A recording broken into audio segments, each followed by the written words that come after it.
Suna, ou la découverte de l'océan austral.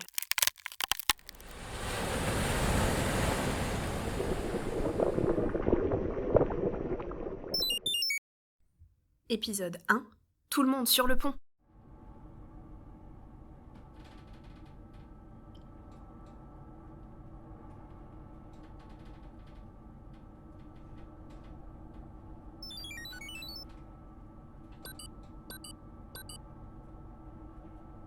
Mes circuits viennent de s'activer. Les picotements électriques titillent mon système interne pendant que mon long corps cylindrique en acier commence à sortir de sa veille. Je suis encore tout engourdi. Il fait tout noir et je peux à peine bouger. Et ce balancement qui me donne des montées d'huile. Bon, analyse de mémoire interne. Matricule, flotteur profileur Suna, Ciné Armis. Du latin, dérivé sans les bras. Fonction, sentinelle de l'océan polaire. Ouh, ça en jette. Durée de vie, 3 ans de navigation autonome dans l'océan. Équipement, multicapteur biogéochimique. Imaginez un peu les cocos.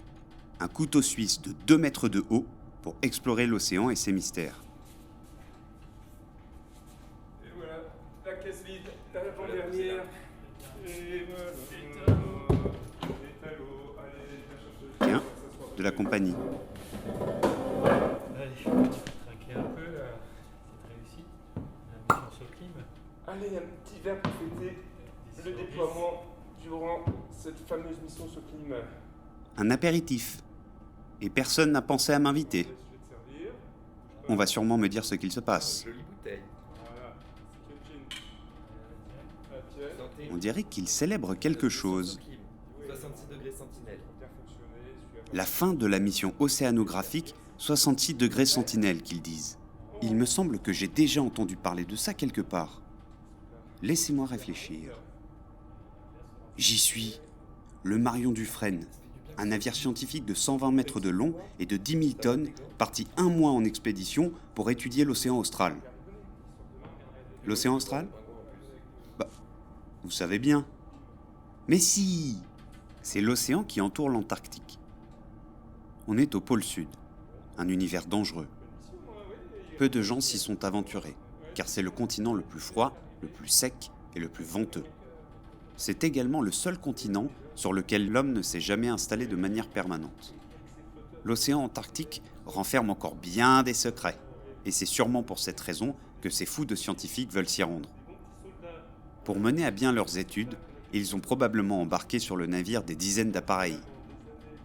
Moi, par exemple, je suis l'un des meilleurs, l'un des plus perfectionnés, l'un des plus performants, capable d'accomplir le travail de dizaines d'hommes à moi tout seul. Mais je réalise, si je suis sur le bateau, c'est qu'ils comptent m'utiliser. Ils vont me mettre à l'eau, c'est sûr, et tout seul. J'aimerais savoir ce qui va m'arriver. Attendez. Achtung, der letzte Flotteur wird jetzt ins Wasser gelassen. J'avais un copain flotteur allemand dans le temps. Je crois que c'en est, mais je ne sais pas ce que cela veut dire. Ah, attendez, un autre de ces scientifiques va traduire. La pause est finie les gars. On met le dernier flotteur profileur à l'eau et on retourne vers la terre ferme. Sinon, on va percuter un gros iceberg.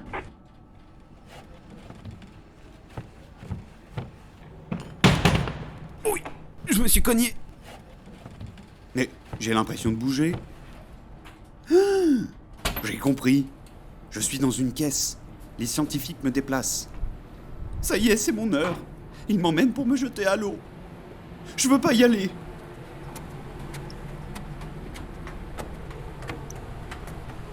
Nous sommes en train de monter les étages.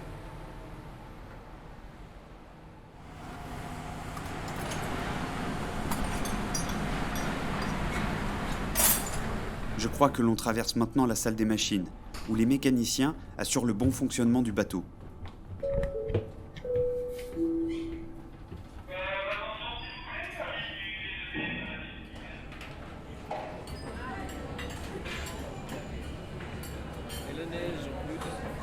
Bah maintenant, ça sent la morue. Cela doit être les cuisines et la cantine, où tout l'équipage, marins et chercheurs, s'empiffrent sans se préoccuper de mon destin.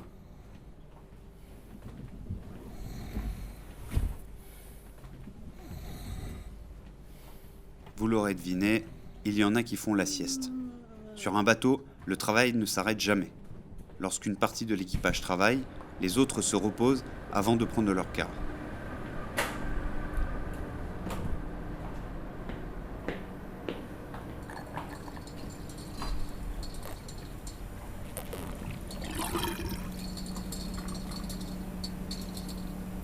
Ça, les cocos, c'est le bruit d'une pompe dont les scientifiques se servent pour analyser les échantillons d'eau qu'ils stockent dans leur frigo.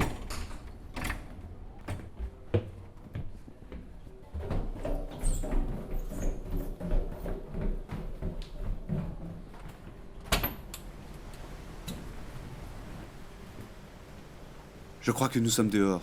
Je sens l'air frais du pôle sud pénétrer ma caisse. Quelqu'un ouvre ma caisse. De l'air, de la lumière, du vent aussi.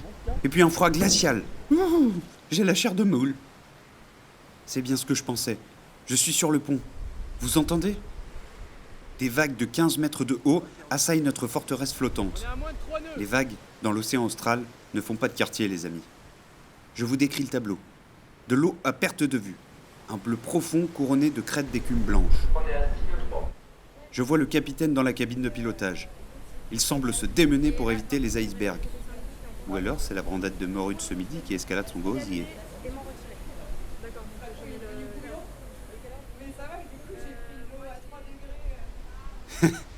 Ils me font marrer à courir partout, ces scientifiques. Et je crois qu'ils amusent aussi beaucoup l'équipage de marins. Tenez, ils sont en train de remonter un grand filet en forme d'entonnoir qu'ils laissaient traîner derrière le bateau. C'est un filet à zooplancton. Il permet de récolter de tout petits animaux, pour la plupart pas plus gros qu'une mine de crayon. À quoi ça sert, dites-vous ? Mais à savoir quelles espèces de ces petites bêtes on retrouve à cet endroit de la planète. Et oui, chaque zone de l'océan est différente. Comme sur Terre.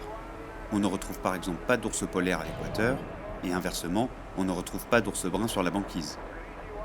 C'est pour cette raison que si les scientifiques veulent découvrir les secrets de l'océan austral, ils doivent savoir précisément ce qu'il y a dedans en récoltant de très nombreux indices. Ce n'est pas tâche aisée, car beaucoup de ces indices changent avec la profondeur. À l'équateur, l'eau est par exemple plus chaude en surface, là où le soleil la réchauffe, mais plus on descend, plus elle est froide. Lorsque les chercheurs font des mesures, ils n'en font pas qu'une seule, mais plein, de la surface jusqu'à parfois plusieurs kilomètres de profondeur. Ils n'y vont évidemment pas à la nage. Ils se servent plutôt de grands câbles auxquels ils attachent les appareils de mesure pour les faire descendre. Là, par exemple, les marins sont sur le point de mettre à l'eau une rosette de bouteilles Niskin. Imaginez un petit manège sur lequel on aurait remplacé les chevaux par de grosses bouteilles de 30 litres, ouvertes en haut et en bas. Vous l'avez ? Bon. Maintenant, accrochez le tout à un treuil et laissez filer dans l'eau. Pendant la descente, les bouteilles vont se fermer à différentes profondeurs et capturer de l'eau de mer. L'eau est alors remontée et analysée. Et vous me croirez à peine si vous saviez tout ce que l'on peut trouver comme information dans une cuillère à soupe d'eau de mer. À la place de la réserve de rhum d'un vaisseau pirate, on trouve chez nous un véritable laboratoire où les scientifiques peuvent travailler comme sur Terre. Une partie de l'eau de mer récoltée servira à savoir combien de gaz elle contient, comme le CO2, qui abîme la planète en la réchauffant. Autre information importante que l'on cherche en mission, la quantité de nutriments. Les nutriments, c'est un petit peu la bouffe des plantes de l'océan, que l'on appelle phytoplancton. Pas de nutriments, pas de phytoplancton enfant. Enfin, les derniers échantillons d'eau seront observés au microscope pour savoir quelles espèces de phytoplancton on retrouve à cet endroit des océans. En plus des filets et des bouteilles Niskin, le dernier instrument que les scientifiques adorent utiliser s'appelle la sonde CTD. C'est un cylindre qui mesure la température de l'eau, la quantité de celle qu'elle contient et la fluorescence qui est en quelque sorte la lumière qu'émet le phytoplancton. Plus la fluorescence est forte, plus il y a de phytoplancton. Alors, ça vous embouche un coin, non ? Ces appareils qui ont tous une spécialité. Eh bien, tenez-vous bien mes zigotos, parce que quasiment tout ce que ces instruments peuvent faire, je suis moi-même capable de le faire, tout seul et sans l'aide des humains. Alors, c'est qui le patron ?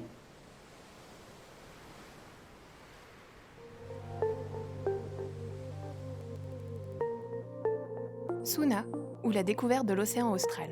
Si vous voulez voir la photo de profil de Suna, suivez le lien en description.